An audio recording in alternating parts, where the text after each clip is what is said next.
Dans les prochaines pages, vous allez apprendre quelles sont les caractéristiques des images formées par un miroir concave. Donc là, ici, dans cette vidéo explicative, il va se passer trois choses. Donc la première chose, ce que je vais vous demander de faire avant de poursuivre l'écoute de la vidéo, c'est de lire les consignes qui sont devant vous dans votre document. Donc les consignes 1 à 5 qui sont présentement affichées sur la vidéo. Donc ça, c'est la première chose à faire. Vous pouvez peser sur pause et lire ces consignes.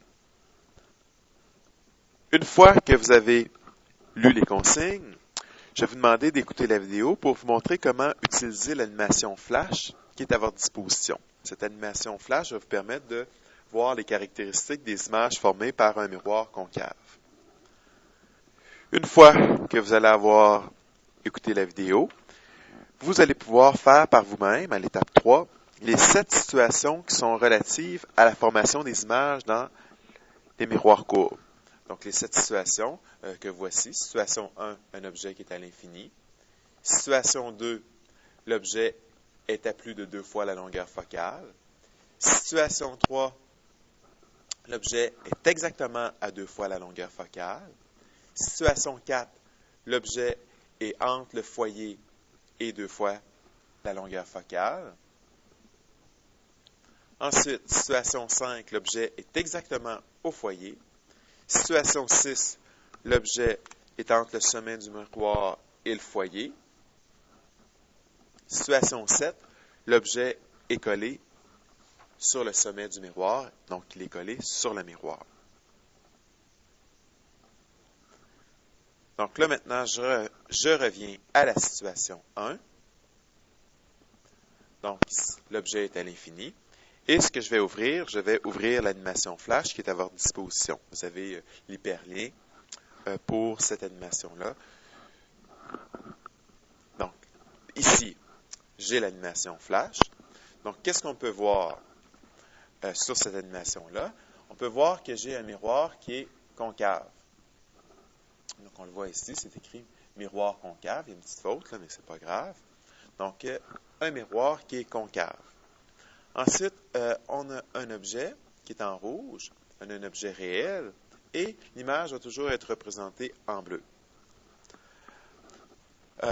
On peut changer la couleur de fond pour un peu mieux voir. On peut afficher une grille aussi. Donc ça, c'est à votre choix. On peut aussi afficher des valeurs concernant l'objet, l'image et la distance focale, ce qui n'est pas nécessaire ici. On peut aussi changer la nature du miroir, donc en réglant la longueur focale. Donc ici, ce que je viens de faire, c'est que mon foyer est rendu maintenant derrière le miroir. Donc j'ai maintenant un miroir qui est convexe. Donc là, je vais retourner à ma situation initiale, donc avec un miroir qui est concave. Maintenant, dans la première situation de votre document, on va avoir un objet qui est à l'infini. Donc ici, dans les options de l'animation flash, vous avez la possibilité d'aller placer l'objet à l'infini.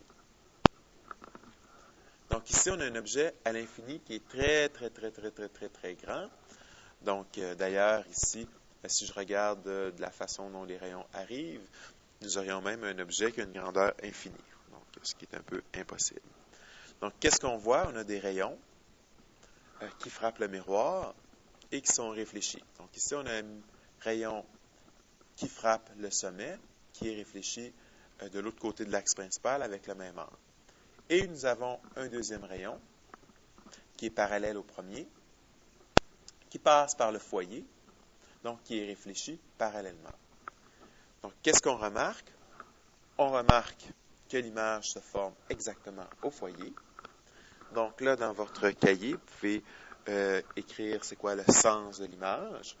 Vous pouvez parler de sa grandeur par rapport à la grandeur de l'objet qui était infini. Vous pouvez parler de sa position, à quel endroit l'image est formée. Et vous pouvez parler de sa nature. Donc, est-ce que l'image est virtuelle ou réelle? Donc ici, nous avons une image qui est réelle, puisqu'elle est formée devant le miroir. Donc ça, c'était pour la situation 1. Là, je vais passer à une autre situation. Je vais en choisir une autre. Donc, je vais choisir, par exemple, la situation 2. Donc, la situation 2 de votre cahier, il faut prendre un objet puis tout simplement le placer à plus de 2 fois la longueur focale.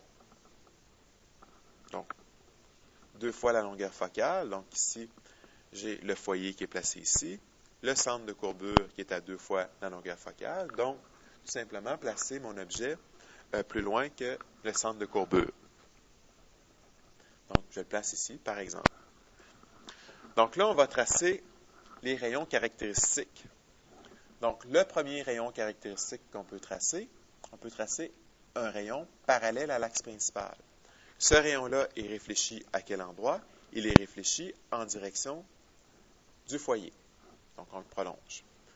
Ensuite, un second rayon caractéristique, celui qui va frapper le sommet S, va être réfléchi de l'autre côté de l'axe principal avec le même angle. Donc, tout simplement, pour le tracer, je peux mesurer la hauteur de l'objet, puis venir juste en dessous de l'objet, puis dire, le rayon doit passer au même endroit, ici, en dessous de l'axe principal.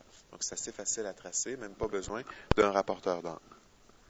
Ensuite, le troisième rayon caractéristique, un rayon qui passe par le foyer, donc, qui est réfléchi parallèlement à l'axe principal. Donc, on peut le tracer. On se rend compte que ces trois rayons caractéristiques-là se rencontrent tous au même endroit, se rencontrent ici. Donc, finalement, ce qui se passe, c'est que toute la lumière qui provient de la pointe de mon objet, toute la lumière qui provient de là, a été réfléchie au même endroit. Elle a été réfléchie ici. Donc, qu'est-ce que ça veut dire? C'est qu'on obtient une image de l'objet à cet endroit-là. Donc, c'est ça le principe de formation d'une image. Donc, la lumière part de l'objet. L'endroit où est-ce que les rayons réfléchis se croisent ou semblent se croiser nous donne la position de l'image. Donc, ici, c'est à cette position-là. Pour ce qui est de la base de notre objet, la base était directement sur l'axe principal. Donc, la base de l'image va être aussi directement sur l'axe principal. Donc, on peut tracer notre objet de cette façon-là. Si on répond maintenant aux questions, donc le sens de l'image, mais ici, nous avons une image qui a la tête par en bas. Donc, la tête par en bas, ça veut dire quoi? Ça veut dire que nous avons une image qui est renversée. La grandeur de l'image, donc on peut remarquer que si on est à plus de 2 fois la longueur focale, donc qu'est-ce qui se passe? C'est que l'image est plus petite que l'objet. La position maintenant de l'image, on peut dire que l'image va être entre le foyer et le centre de courbure.